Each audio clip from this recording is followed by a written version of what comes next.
Hello दोस्तों, इस YouTube channel में आपका स्वागत है। आज मैं चर्चा करने वाला हूँ डिविडेंड के ऊपर। डिविडेंड से संबंधित जितने भी आपका प्रश्न है उसका उत्तर देने का मैं कोशिश करूँगा। अगर फिर भी कोई क्वेरी हो तो आप कमेंट करके बता सकते हैं। तो डिविडेंड के लिए पहला जो आपका प्रश्न हो सकता है कि मेरा कंपनी कब का बाइंग होना चाहिए, यानी कि जो ये EX डेट दे रखी है पॉइंट वन में, EX डेट के पहले का बाइंग होना चाहिए। अगर EX डेट से पहले का अगर बाइंग नहीं है तो आप इसके लिए एलिजिबल नहीं है। दूसरी चीज़ है कि ये शेयर EX डेट से पहले अगर आपने बाई करी है तो स्वतः ये रिकॉर्ड डेट में आपका वो शेयर आ जाना चाहिए।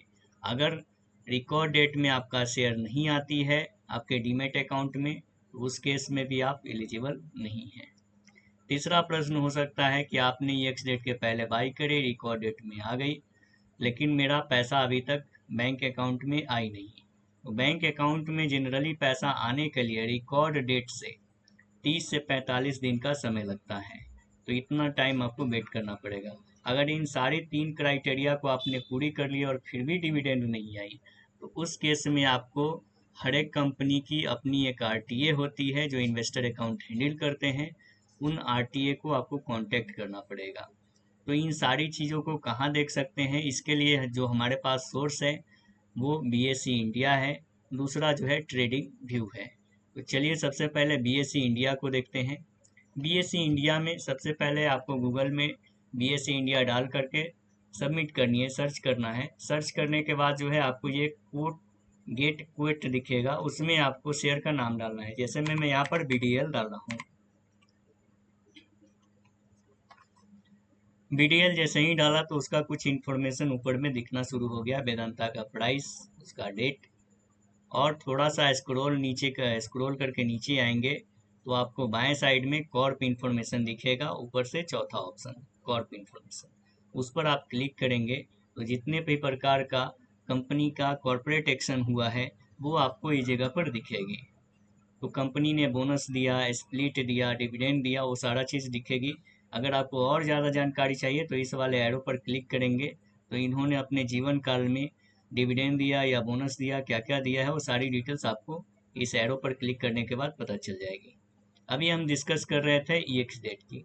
तो EX डेट से आपका पहले का यहाँ पर EX डेट दे रखी है 2 अगस्त। अगला जो आपका दे रखा है 10 सितंबर।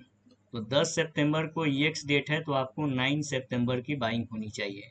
अगर 9 सितंबर को अगर आपने बाई नहीं की है, 10 तारीख को अगर आपने बाई कर लिया है तो आप एलिजिबल नहीं होंगे। तो इस चीज़ का आप ध्यान रखें।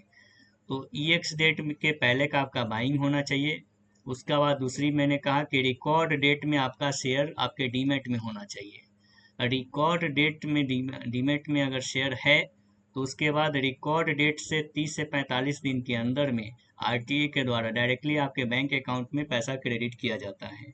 अगर पैसा फिर भी आपको पैसा नहीं आई तो उस केस में आप क्या करेंगे, इसी वेबसाइट में जो BSE के वेबसाइट है उसको स्क्रॉल करके आपको नीचे आनी है।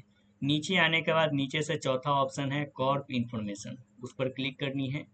उस पर क्लिक करने के बाद आपको स्क्रॉल करके नीचे जानी है। तो सबसे नीचे में मैंने स्क्रॉल करके चला गया तो यहाँ पर रजिस्ट्रार लिख करके आ रही है।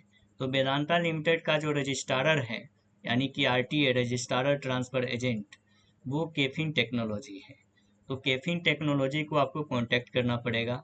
इनका टेलीफोन नंबर दे रखी है, कभी कभी इनका टेलीफोन नहीं लगती है तो आपको इस केस में ईमेल करना पड़ेगा। तो इस तरह से आप सारी जानकारी यहाँ से ले सकते हैं BSE इंडिया के वेबसाइट के थ्रू। दूसरा सोर्स मैंने आपको बताया ट्रेडिंग व्यू का, तो आप ट्रेडिंग व्यू में भी आप इसको देख सकते हैं। तो यहाँ पर सर्च बॉक्स है, ट्रेडिंग व्यू को आप गूगल में ओपन कीजिए। ओपन करने के बाद ऐसा सर्च बॉक्स आएगा, उसमें आपको वेदांता लिमिटेड डालना है और NSE वाला या BSE दोनों में से किसी को भी ओपन कर सकते हैं। तो मैं BSE वाले को NSE वाले को भी ओपन करता हूँ, इसमें कोई इशू नहीं है। आपको दोनों एक्सचेंज में थोड़ा सा प्राइस का डिफरेंस आपको दिख सकती है। इसको ओपन करते हैं डिविडेंड के लिए। तो अब इस चार्ट को अगर देखेंगे, इसको स्क्रॉल करके पीछे की ओर जाएंगे तो ये कब कब डिविडेंड दिया है यहाँ पर D लिख करके आ रही है। तो आपको इस D पर क्लिक करेंगे तो यहाँ से आपको जानकारी मिल जाएगी कि डिविडेंड इन्होंने कब दिया है, इसका EX डेट क्या थी, कितना अमाउंट थी, और इसमें एक खास जानकारी और, इसका पेमेंट डेट कब है। अगर ये पार्टिकुलर पेमेंट डेट से 1-2 दिन बाद या 1-2 दिन पहले तक अगर पैसा नहीं आती है, तब आप आरटीए को कांटेक्ट कर सकते हैं। तो यहाँ पर ईएक्स डेट जो दे रखी है वो 24 मई दे रखी है। सबसे लेटेस्ट वाला मैं देखने की कोशिश कर रहा हूँ। तो सबसे लास्ट वाला जो है आपको यहाँ दे रखी है 2 अगस्त को। 2 अगस्त फ्राइडे थी, तो आपको 1 अगस्त यानी कि गुरुवार का आपका बाइंग होना चाहिए। 1 अगस्त का अगर आपका बाइंग है ये एक्स डेट से पहले हो जाती है, तो उस केस में आप एलिजिबल रहेंगे। यही अगर 2 अगस्त को अगर बाई करेंगे तो आप एलिजिबल नहीं रहेंगे। कितना अमाउंट आएगा? तो प्रति शेयर 4 रुपये आएगी। कब आएगी? तो आपको 25 अगस्त, तो 25 अगस्त से पहले भी या 25 अगस्त के बाद तक आप 1-2 दिन आगे पीछे देख सकते हैं। अगर इन दिनों में अगर आपका डिविडेंड नहीं आती है, तो मैंने आपको बताया था कि इसकी कंपनी के आरटीए को कांटेक्ट करने के लिए, तो ये आरटीए का डिटेल्स है, इनको आप मेल कर सकते हैं, कॉल कर सकते हैं।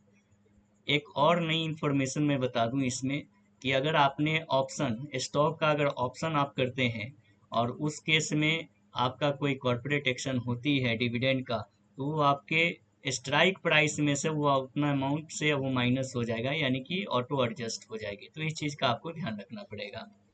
तो इस वीडियो को देखने के लिए बहुत बहुत धन्यवाद।